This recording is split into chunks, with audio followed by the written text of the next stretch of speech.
এবারের বিশ্বকাপের তৃতীয় কোয়ার্টার ফাইনালে আজ দেখা যাবে এই সময়ের দুই অন্যতম সেরা স্ট্রাইকারের দ্বৈরথ।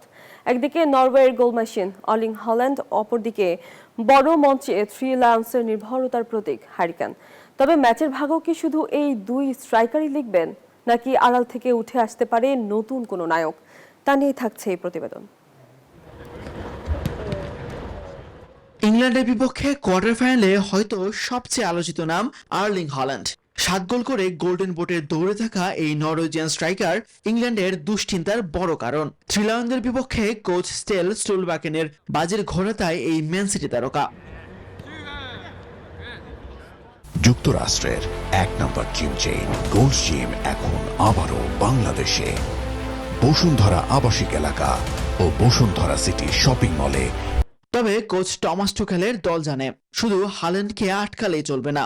নরওয়ের অন্যতম চমক হতে পারেন ফুলব্যাক ডেভিড মোলারোলফ। তার নিখুঁত ক্রসে এখন নরওয়ের সবচেয়ে বড় অস্ত্র। নরওয়ের জার্সিতে তার করা 5 অ্যাসিস্টের 4টেতেই গোল করেছেন আর্লিং হল্যান্ড।